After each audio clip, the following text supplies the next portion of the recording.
세 번째 이르시되 요한의 아들 시몬아 내가 나를 사랑하느냐 하시니 주께서 세 번째 내가 나를 사랑하느냐 하심으로 베드로가 근심하여 이르되 모든 것을 아시오매 내가 주님을 사랑하는 줄을 주님께서 아시나이다.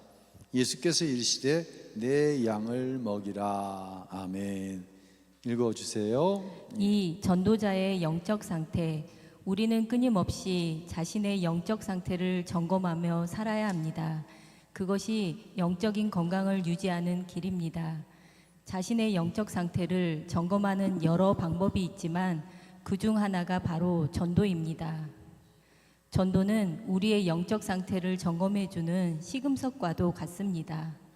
첫 목회지에 부임 후 얼마 되지 않아서 주일 예배 후 축호 전도를 나가기로 했습니다. 그런데 주일에 대부분의 교인은 예배가 끝난 후 점심도 먹지 않고 바로 가버렸습니다. 결혼식, 친척 방문, 몸이 아프다는 등의 이유로 일찍 집으로 간 것입니다. 결국 그 주일에는 전도를 하지 못하고 다음 주일로 미루었습니다. 그런데 그 다음 주일에도 교인들의 개인적인 바쁜 일은 계속되었습니다.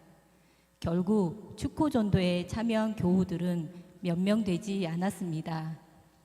그래서 그 다음 주일에는 미리 조를 짜서 모든 직분자들이 의무적으로 전도를 나가게 했습니다. 그날 예배 후에 한 교우가 제 방에 찾아와서 이렇게 말했습니다. 목사님, 저는 누가 길거리에서 어깨띠를 하고 전도지를 나누어 주거나 집집마다 전도하러 다니는 것을 보면 몸에 두드러기가 날 정도로 싫었습니다. 그런데 오늘은 제가 그렇게 하고 나가야 한다니 저는 정말 못하겠습니다. 그러니 제발 저를 살려주세요. 이와 같은 영적인 형편에 있는 사람들이 얼마나 많은지 모릅니다. 그렇다면 전도를 통하여 어떤 영적 상태를 점검할 수 있을까요? 예, 이런 경험은 누구에게나 있을 수 있을 거예요. 특별히 이 전철에 타면 어깨띠를 들고 예수, 천국, 불신, 지옥, 아니면 예수 믿으세요, 회개하십시오, 천국이 가까웠습니다, 어깨띠를 메고 전도지를 나눠주는 사람들을 아마 한 번쯤은 다 경험을 해보셨을 겁니다. 제가 신학생 때 그런 모습을 보면서 야, 꼭 저렇게까지 해야 되나, 저건 너무 무식해 보인다, 이런 생각을 했었어요. 그러던 어느 날 그분이 전도지를 쑥 내미는데 그 전도지를 바꿔서 부끄러운 생각이 들었어요. 너 그게 무식해 보여? 그럼 너는 할 수 있어? 스스로에게 질문을 던지게 되었어요. 나? 난 창피해서 못하지.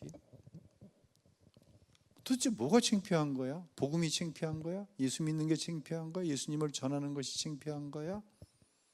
물론 어떤 부분에 대해서 저거는 복음 전하는 것이 아니라 전 소음이야, 그렇게 판단할 수도 있어요.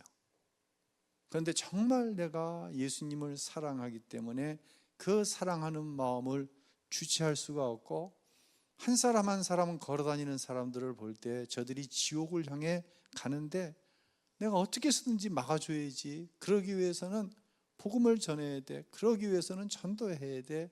그런 마음을 가지고 있는 것을 우리가 자의적으로 판단한다고 한다면 그것은 분명히 내 영적으로 문제가 있는 거예요, 없는 거예요? 있는 것이라는 것이죠. 그래서 예수님께서 베드로에게 하신 질문이 있어요. 베드로는 예수님을 3번 부인했던 제자죠. 뭐라고 물어보셨어요? 네가 다른 사람들보다 나를 더 사랑하느냐? 그렇죠? 그랬더니 베드로가 뭐라고 대답했어요? 그러하나이다. 내가 주님을 사랑하는지 주께서 아시나이다. 내 마음의 심정이 내가 다른 사람보다 더 주님을 사랑합니다. 이 마음을 가졌다고 한다면 전도라고 하는 행동은 당연히 튀어 나온다고 하는 것이죠. 이때 예수님께서 베드로에게 어떤 당부를 하셨죠? 내 양을 먹이라. 누가 주님의 양을 먹이는 사람이에요? 주님을 사랑하는 사람. 주님을 사랑하기 때문에 주체할 수 없는 그 사랑을 가지고 어린아이들을 말씀으로 먹이고 또 내 지체들을 말씀으로 양육하는 그런 성도가 바른 영적인 상태에 있는 사람이다 라고 하는 것을 지금 말해주고 있습니다. 이어서 예수님께서는부터 읽어주세요. 예수님께서는 베드로에게 나를 사랑하느냐고 물으시고 사랑한다고 고백했더니 내 양을 먹이라고 말씀하셨습니다. 예수님을 사랑한다면 잃은 양을 찾아 먹이고 돌봐야 한다는 뜻입니다. 누군가를 사랑한다면 사랑하는 사람이 기뻐하는 일에 관심을 갖게 됩니다. 주님은 잃어버린 양들이 회개하고 하나님의 품으로 돌아오는 것을 너무나 기뻐하십니다. 그러므로 우리가 진정으로 주님을 사랑한다면 주님이 기뻐하시는 일에 관심을 갖고 그 일에 헌신하는 것은 당연한 일입니다. 그러나 많은 사람이 잃은 양을 찾아 먹이지 않으면서도 주님을 사랑한다고 착각하고 있습니다. 전도는 우리가 주님을 이용하는 사람인가 아니면 사랑하는 사람인가를 진단해 줍니다. 주님이 기뻐하시는 일에는 관심을 갖지 않고 주님으로부터 기도의 응답이나 복만 받으려는 사람은 주님을 이용하는 사람입니다.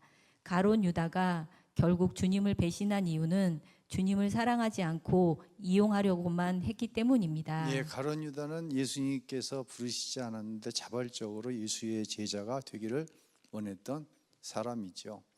가룟 유다는 예수님을 어떻게 생각했어요?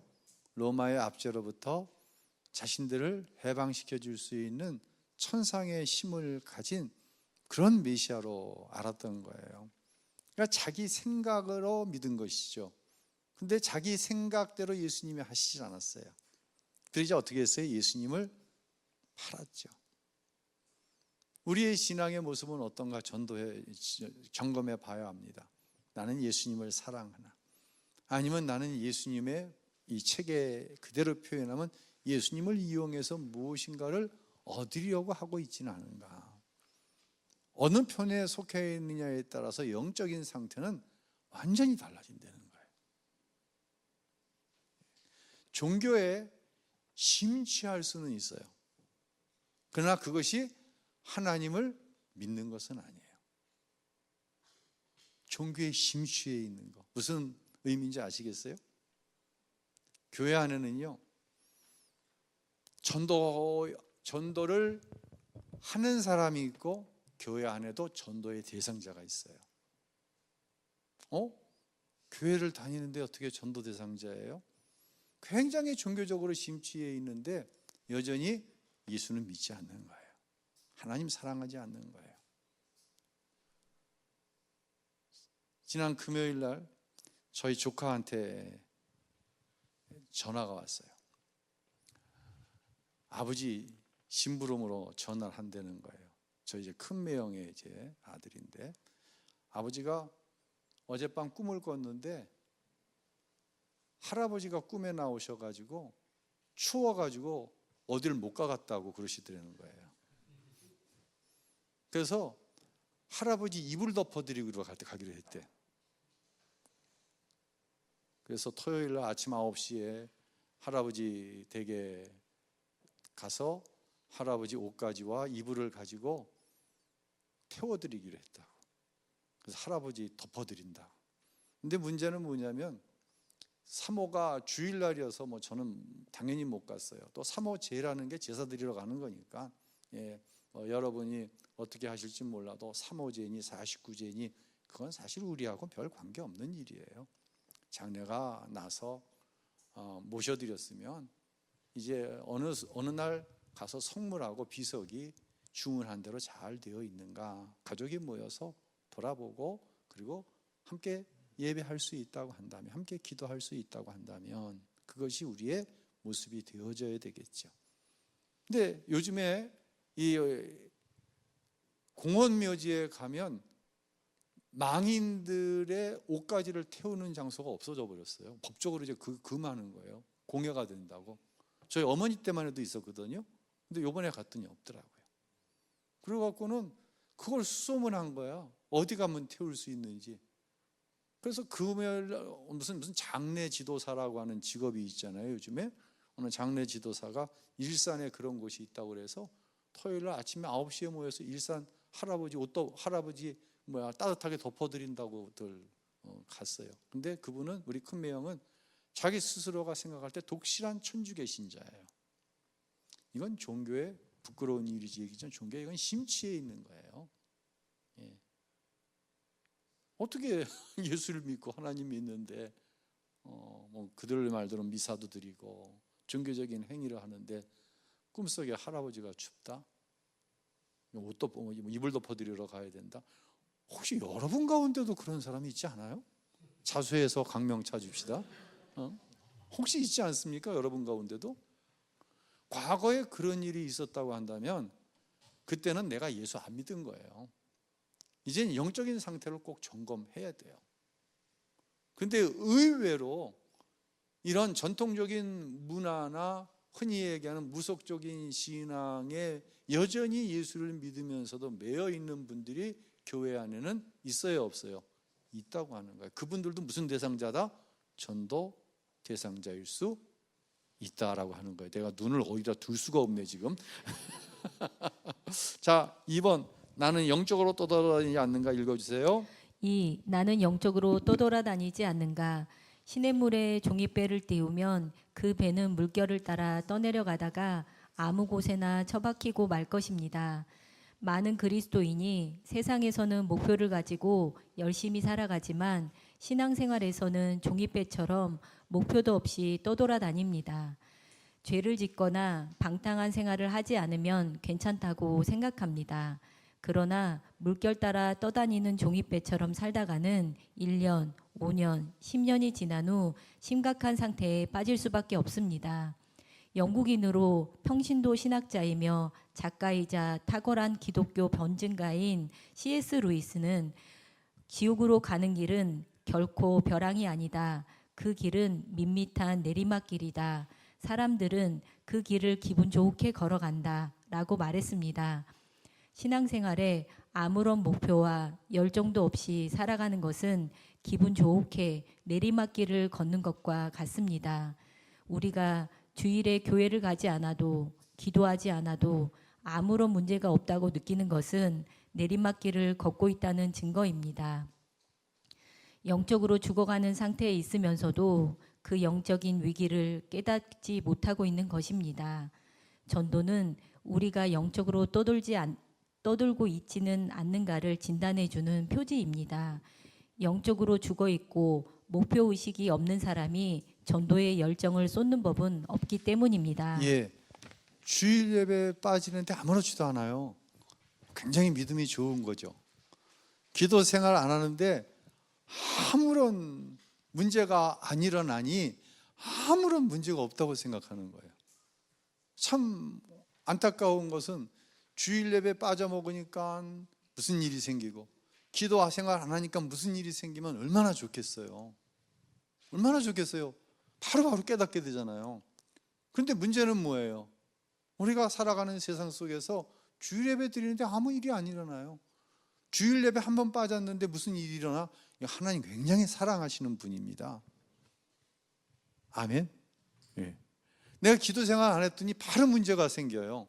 이거 하나님이요 굉장히 사랑하시는 사람입니다. 아멘인가요? 네. 그런데 문제는 뭐예요? 주일 예배 빠지지 않는데 아무 일도 안 생기는 거예요. 기도 생활 안 하는데 영적으로도 꺼리낌이 없고 살아가는데 전혀 지장이 없는 거예요.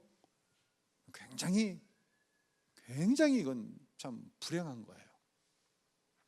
그리고 이건 굉장히 영적으로 문제가 있는 거예요. 영적으로 문제가 있는 정도가 아니라 과연 내 안에 예수님이 함께 하시는가를 생각해야 돼요. 주일날 예배 드리러 가지 않는데 내 안에 예수님이 계시는데 아무런 영적인 반응이 없다? 기도 안 하는데 아무런 영적인 반응이 없다? 예수님이 계시면 그렇게 될까요, 과연? 양심이라는 것만 있어도 양심의 가책을 받는다 그러잖아요. 우리가 하물며 내 안에 누가 계시는데? 예수님이 함께 계시는데 어떨까요? 스스로의 영적인 상태를 돌아보지 않으면 마치 물결에 떠다니는 종이배처럼 1년, 5년, 10년이 지난 후에는 이것 봐라, 내 삶이 어느새 완전히 영적인 질서가 깨어진 것을 볼 수밖에 없게 되고, 그 상태에서 돌이키는 것은 정말 쉽지 않아요. 정말 쉽지 않아요. 자, 적용 읽어주시겠어요? 어떤 분이 전도 훈련을 받으라고 권면했더니 이렇게 말했습니다. 세상 살기도 힘든데 교회마저 힘들게 하면 우리는 어떻게 살 수 있습니까? 지금 이것도 우리로서는 최선을 다하는 것입니다. 더 이상 할 수 없어요. 그가 하는 말을 듣고 저는 말할 수 없이 슬픈 마음이 들었습니다. 그의 현재의 영적 상태와 앞으로의 영적 상태를 알게 해주는 말이었기 때문입니다. 예수님과 인격적인 친밀함이 부족하고 전도가 어렵게 느껴지더라도 전도해야 합니다. 전도가 어렵게 느껴진다면 전도 훈련에 참가해야 합니다. 전도가 어렵다고 주저앉아 있는 것과 그것을 극복하기 위하여 훈련을 받겠다고 결단하는 것은 다른 문제입니다. 하나님께서는 하나님 말씀에 순종하겠다는 결단 위에 성령 충만함으로 응답해 주실 것입니다. 예. 2024년도를 이제 돌아보면서 참 감사한 것은요, 다음 주일날 고린도전서의 말씀을 가지고 여러분을 격려하고 위로하기를 원해서 지금 기도로 준비하고 있는데요, 정말 너무 감사한 거예요. 어제도 보니까 교회 와서 보니까 벌써 카페가 떠들썩해. 떠들썩해서 이렇게 들여다보니까 우리 젊은, 도대체 교회 안에서 젊다고 하는 게 몇 살부터인지 모르겠어. 어쨌든 간 젊은 여전도 회원들이 모여갖고는 차를 마시면서 있어요. 그래서 제가 웬일이세요? 그랬더니 교회 청소도 하고 근데 점점 인원이 불어나더니 1층에서 막 떠들썩한 거예요. 오늘 식사 준비를 하니라고요. 또 오후가 되니까 또 우리 집사님들이 모여들기 시작해서 성탄절을 준비하고 주일을 준비하는 모습을 봤어요. 오늘도 아침에 제가 8시 5분에 교회에 도착해서 보니까 벌써 승합차가 밖으로 다 나가 있고, 또 청소년부 부장은 또 아이들을 또 태우러 가기 위해서 준비하고 있고, 아니 교회가 그냥 푸석푸석한 거예요.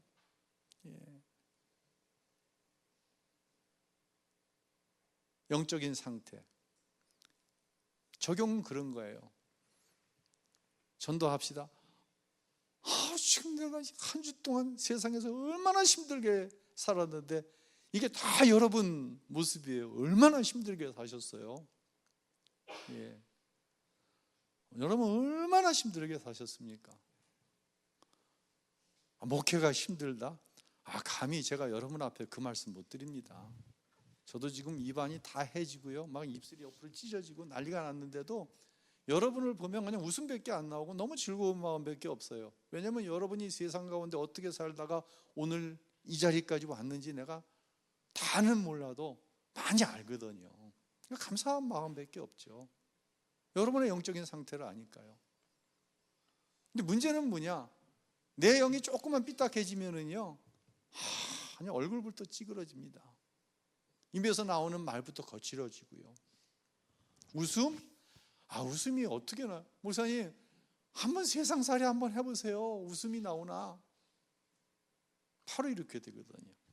이것은 환경적인 요인보다도 내 영적인 상태가 어떠하냐가, 우리는 알잖아요. 이걸 알면은 은혜이지만 이것이 자꾸만 외부적인 요소로 인해서 그렇다고 깨달아지면 자기의 영적인 상태를 심각하게 점검해 봐야 되는 거예요. 정말 내가 주님 바라보고 있는지.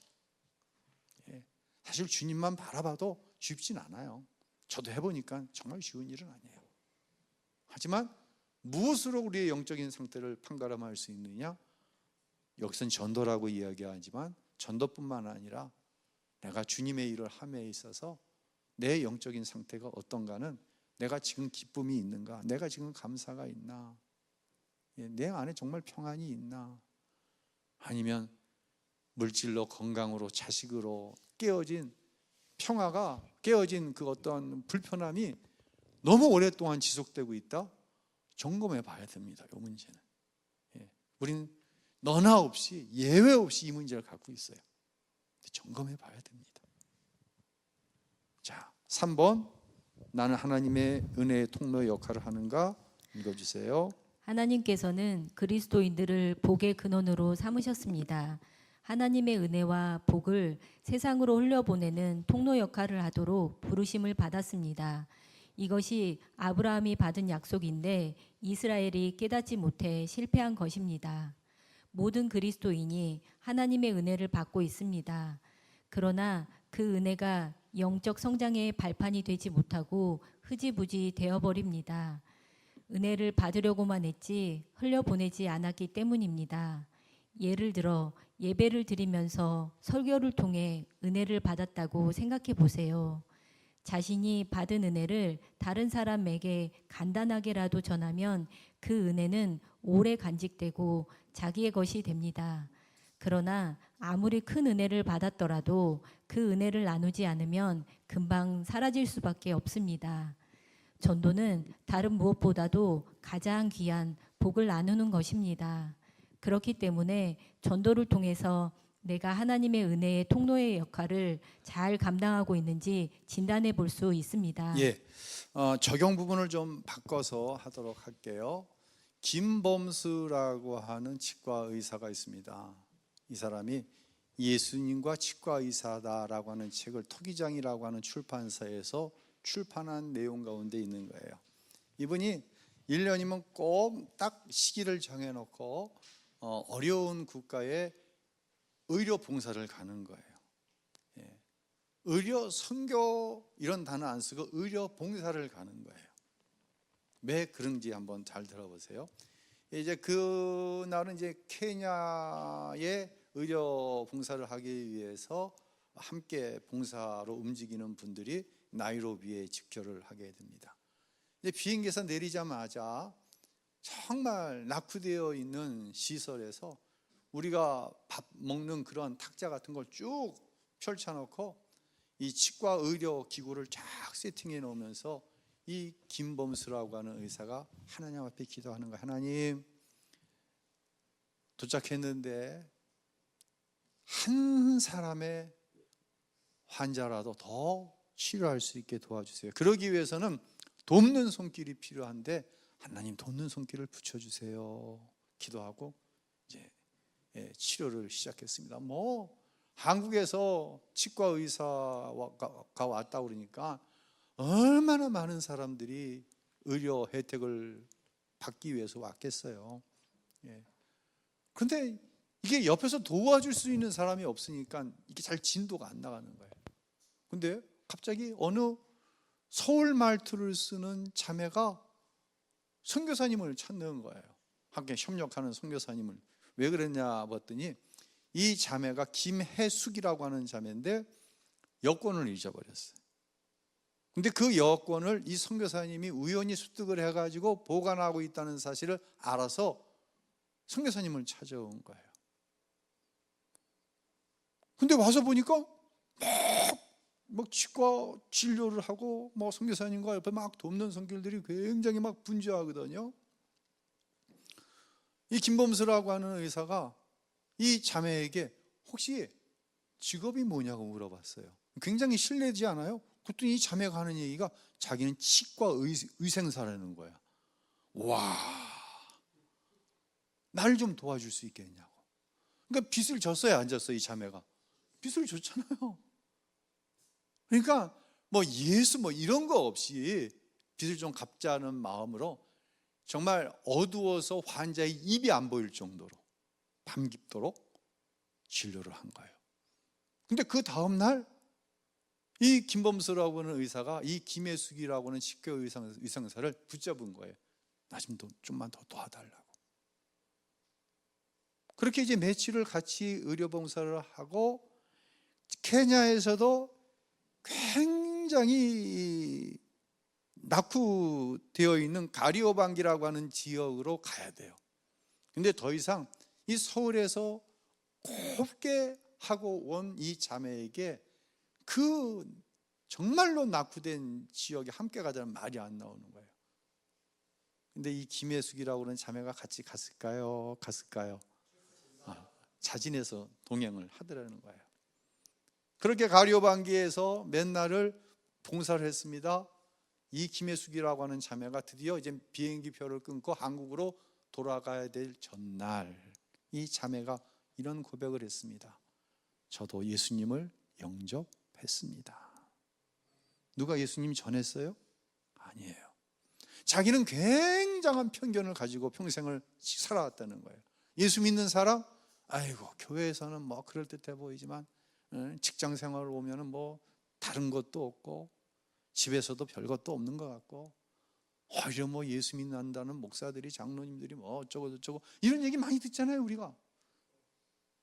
그래서 자기는 굉장한 편견을 가지고 교회 다니는 사람들은 위선자라고, 이중적이라는 그런 스스로 딱 표지를 세우고 교회 근처에 간다, 교회를 간다, 예수 믿는다 생각도 못했다는 거예요. 그런데 짧지도 길지도 않은 이 며칠 동안 예수 믿는 사람들이 그 케냐의 어려운 곳에 와가지고 하는 봉사에 어쩔 수 없이 동참을 하다가 누굴 만났어? 예수님을 만난 거예요. 내 안에 예수님을 만난 거예요. 그 이야기를 이 김범수라고 하는 치과 의사가 예수님과 치과라고 하는 책을 통해 소개하고 있는 거예요. 지금 전도에 대해서 우리가 이야기를 하는데요, 오늘 주로 이제 뭐 노방전도 나오고 축호전도도 나오고 전도 훈련도 나옵니다. 해야죠. 당연히 해야죠.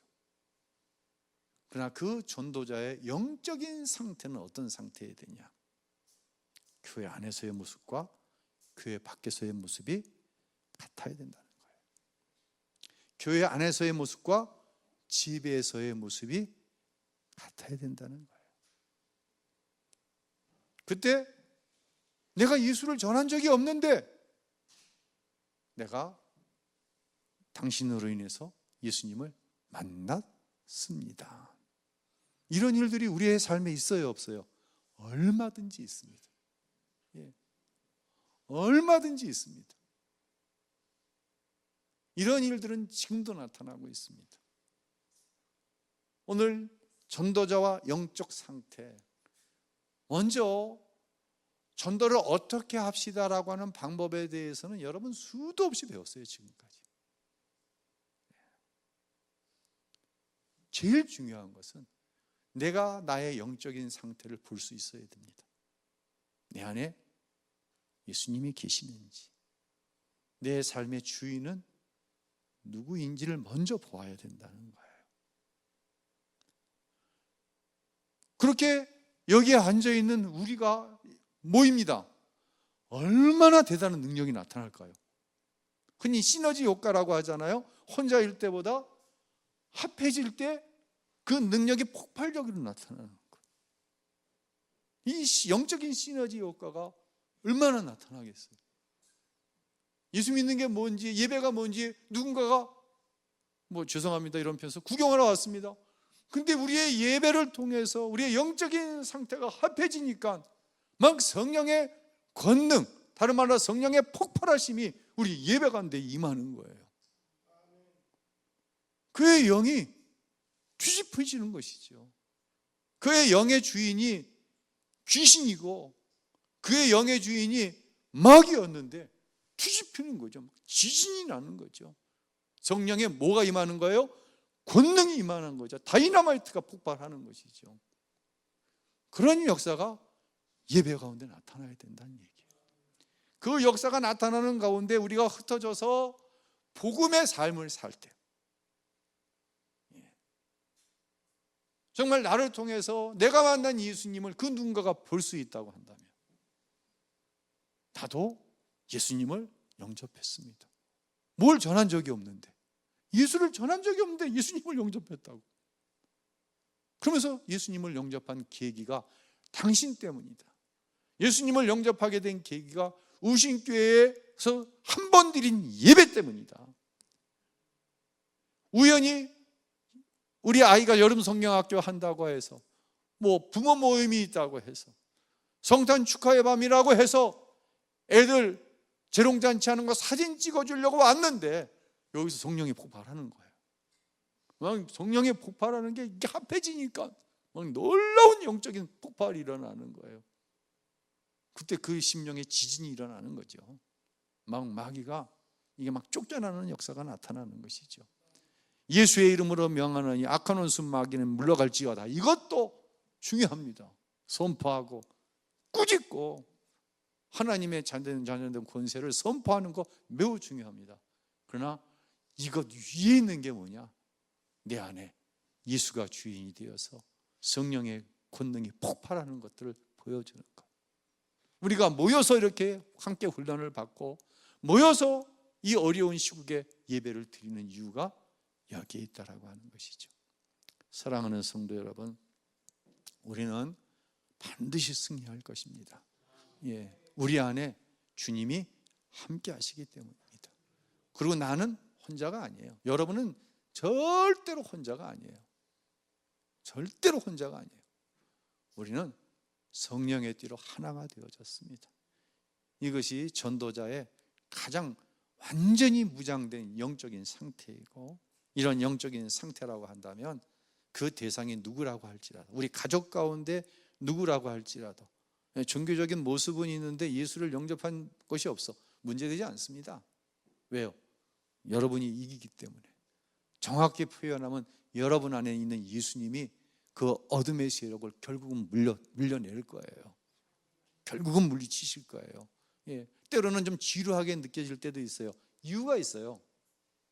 정말 지루한 이유가 있어요. 지루하게 하시는 이유가 분명히 있어요. 저는 고등학교 2학년 때 얼마 전에 박태희 목사님 지난 수요일 날 소천하셨거든요. 그 박태희 목사님 부흥회 때 거듭나는 경험을 했어요.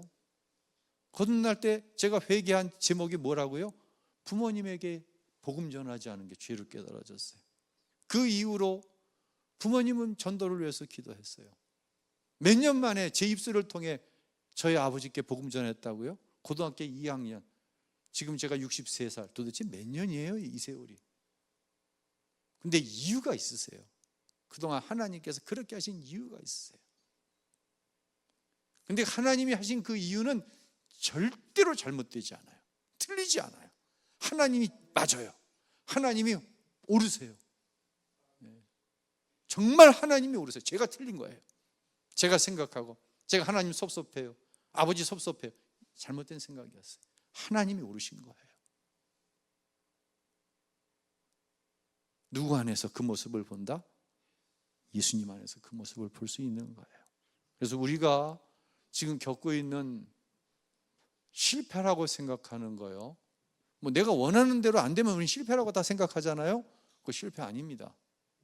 내가 누구 안에 있으면, 예수님 안에 있으면 절대로 실패 아닙니다. 언젠가 우리는 알게 됩니다. 하나님이 왜 그러셨는지. 지치지 마세요. 기도할 때 낙심하지 마세요. 절망하지 마세요. 안 되는 거 아니에요. 다 하나님의 장중 안에 있는 것이죠. 이러한 영적인 상태를 가지고 있는 것, 이것이 바로 전도자의 온전한 영적인 상태다라고 하는 것으로 오늘 결론을 내리고 다음 주일날 뭐가 있죠? 사무총회 있네요. 그 다음 주일날 다시 만나도록 하겠습니다. 찬양합니다.